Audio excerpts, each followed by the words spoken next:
tudo bem com você? Está começando mais uma edição do programa Entre Linhas. Esse é um programa da Faculdade São Francisco de Barreiras. A produção é do Núcleo de Marketing Institucional da FASB. No programa de hoje, vamos falar sobre a relação entre a socialização e a humanização. A pós-modernidade tem impactado constantemente em nossas vidas, seja por meio dos avanços tecnológicos ou pelas mudanças em nossas relações sociais. Mas, afinal, qual o sentido verdadeiro do que é coletivo? Qual a relação da ética ou cientificidade para o desenvolvimento humano?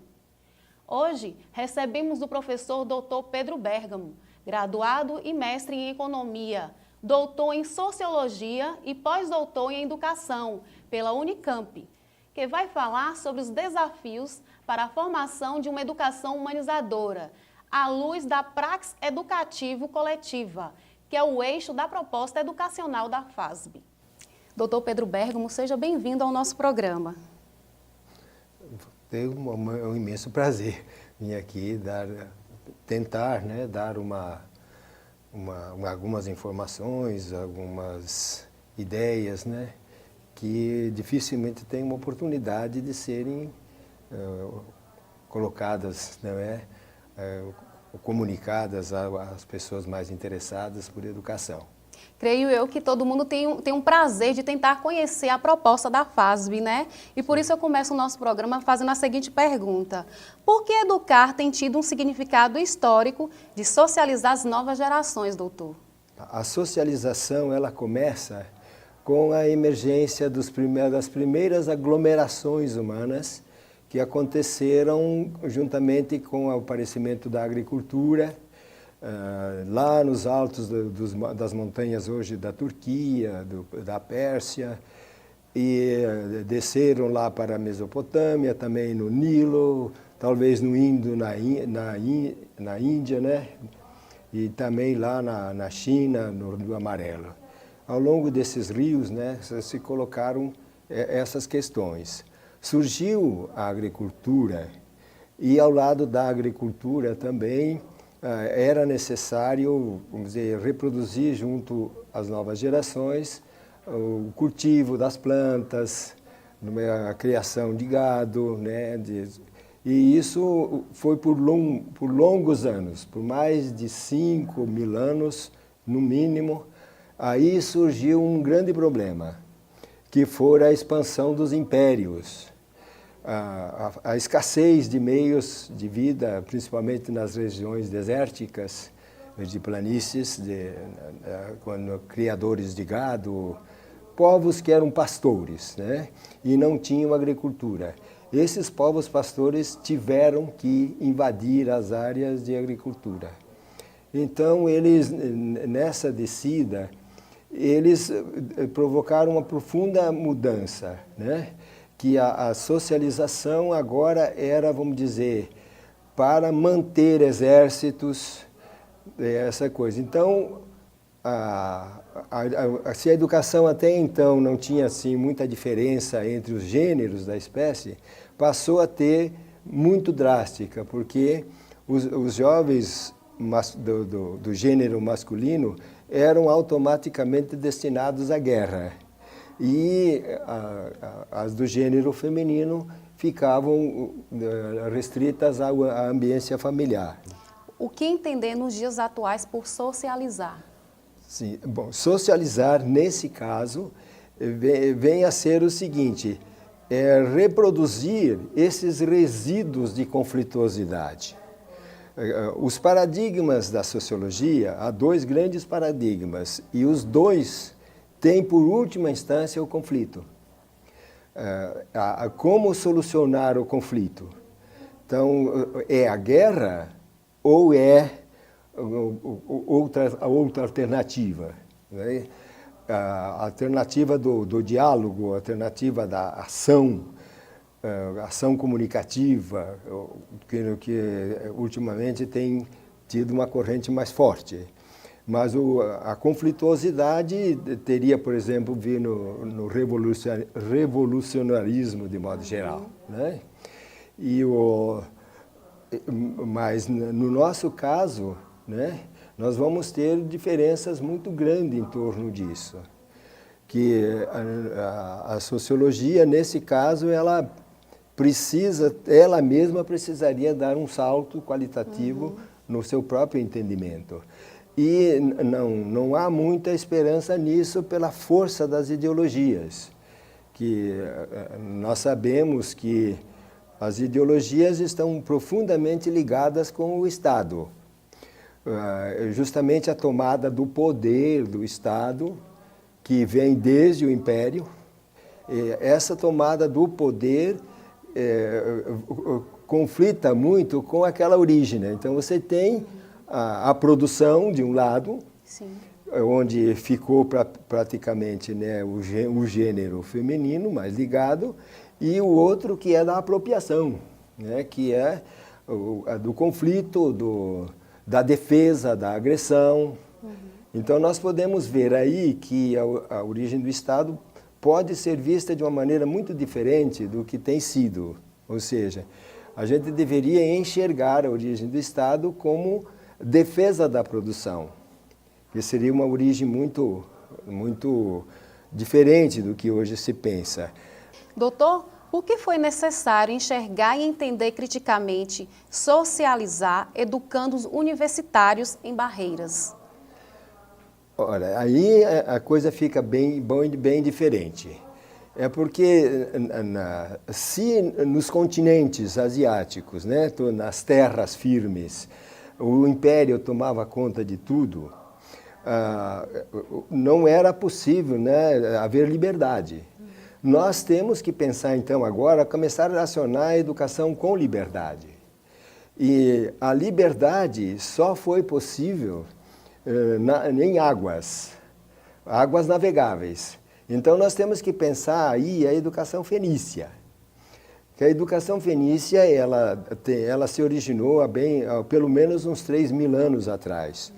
E ela se caracterizava, era muito diferente das demais, no sentido de que as crianças aprendiam desde cedo a contar, conheciam os números, né, as letras, a ler, né, tinha o alfabeto, já era disponível, e aprendiam também a usar as mãos para produzir coisas para comércio, né, e não haviam as cidades fenícias, litorâneas, sujeitas sempre a ataques, né? Mas a vida deles mesmo era em navios. Eles então viviam navegando. Cada navegador, o seu navio era um reino diferente. E eles então tinham essa educação, ela permaneceu até a destruição de Cartago. Então, nós temos que pensar uma educação voltada para a liberdade, para, então, o uso da liberdade, o apelo à liberdade, ser conciliada com a conflituosidade. Não é ser livre para fazer violência, mas ser livre para educar, para produzir. Como é trabalhar a proposta pedagógica aqui na FASB? Né? Por que a FASB foi escolhida para poder trabalhar a proposta pedagógica? Foi uma espécie de acidente interessante. Eu diria para você o seguinte, vocês precisam pensar em duas pessoas que são aqui do oeste baiano em sentido amplo. Em Macaúbas, onde nasceu Milton Santos, e Barra, onde nasceu Geraldo Rocha.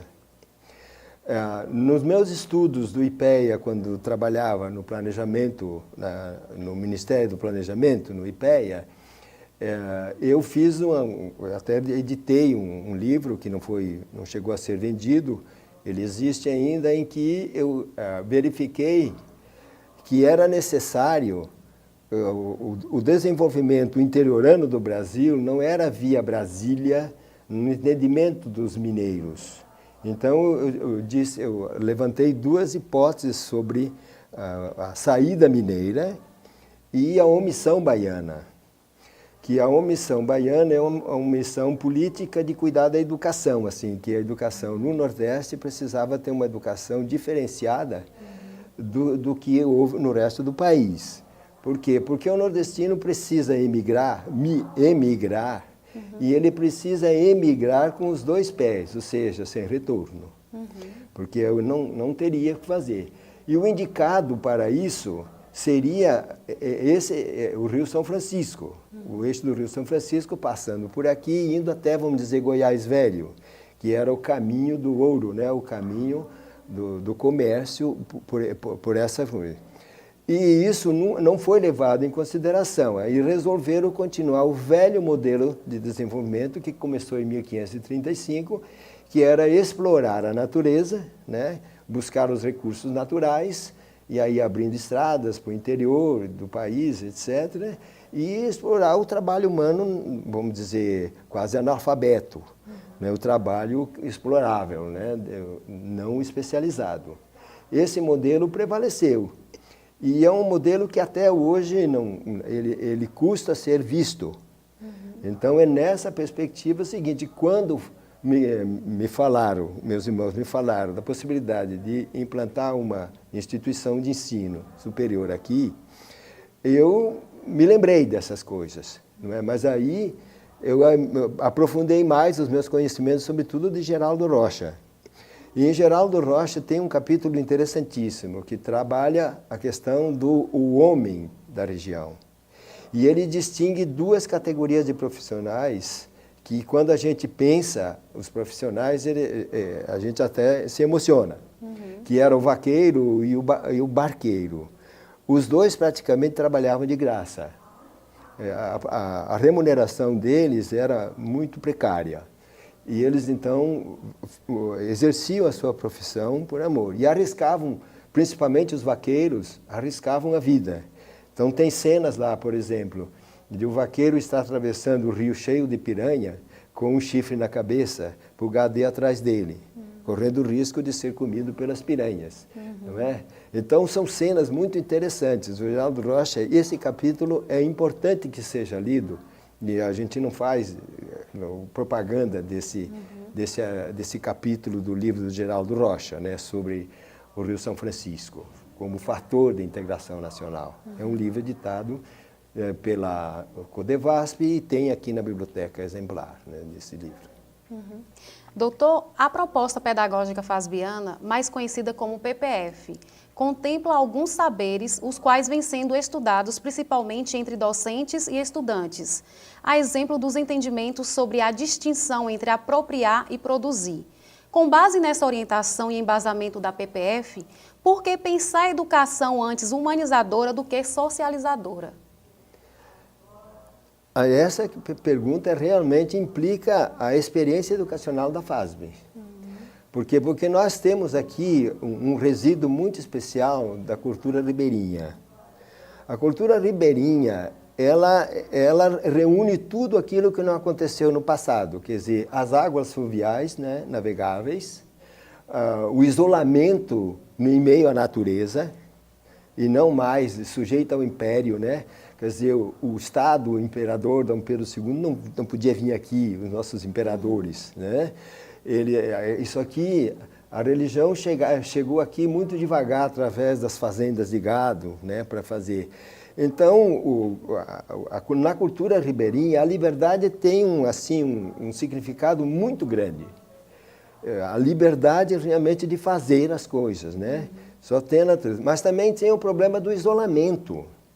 Então, essas pessoas, as pessoas que moravam aqui, deveriam ter tido um prazer muito grande de receber visitantes, né? Acolher bem as pessoas que vinham de fora, trazer novidades, etc., porque elas, pelo menos, não podiam sair daqui. Então, se gerou aqui um caráter afetuoso das relações sociais. Essa afetuosidade é uma característica da cultura, desses resíduos da cultura ribeirinha, que está aqui em Barreiras. E isso foi notado muito grande. Mas não é só isso. Quando você retorna à questão da educação fenícia, a educação fenícia era voltada para as trocas, ligada às águas navegáveis. E a feira de Barreiras, ela nasceu exatamente com essa perspectiva, né, de ser um intercâmbio, um posto de intercâmbio que no interior do Brasil, na primeira metade do século XVIII, devia ser mais importante esse Barreiras do que até São Paulo.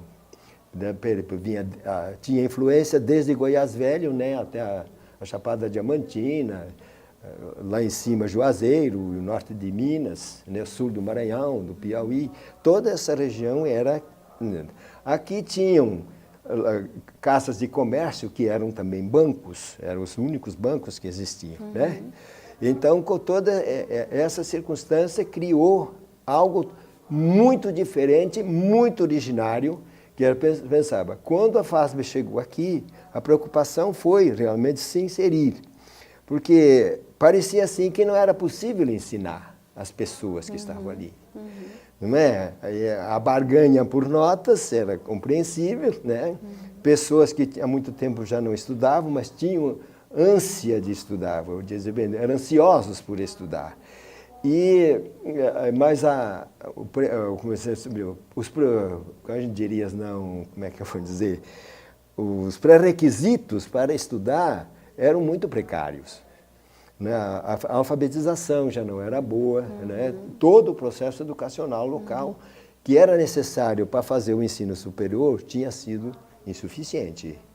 Então, nós não podíamos ensinar exatamente como ensinaríamos em São Paulo, Brasília, essa coisa, que tinha que pensar algo diferente. E isso, então, tomou alguns anos. Não foi uma coisa assim que aconteceu fácil. E nisso aí, então, nós contamos com a colaboração de pessoas muito especiais, né? Como a chegada do professor Marden, vindo da Paraíba, que foi muito necessário ter chegado, não é? Professores de outras regiões que vieram para cá e que acabaram se adaptando, mas eu vou dizer que se adaptaram muito mais em função da afetuosidade local, né? Das condições. Mas aí é preciso lembrar também a chegada aqui da professora Giselda, que ela também era uma pessoa de uma característica afetuosa muito forte e que veio combinar muito bem com o que acontecia aqui. Aí foram criadas as condições para iniciar uma educação voltada para realmente atender os resíduos da cultura ribeirinha que existia na cidade de Barreiras. É nessa perspectiva. Doutor, foi um prazer recebê-lo aqui em nosso programa, né? Para falar de assuntos do nosso interesse, da proposta fasbiana, que só vem a contribuir aqui à nossa faculdade FASB e para toda a região oeste. Obrigado também pela oportunidade de poder dizer essas coisas, né? Numa perspectiva ampla, mas até chegar à região, a micro-região, o local e o regional daqui. E o programa Entre Linhas está terminando. No programa de hoje, conversamos com o professor Pedro Bergamo sobre a relação entre socialização e humanização. Então é isso, ficamos por aqui, esperamos você no próximo programa. Abraços e até logo!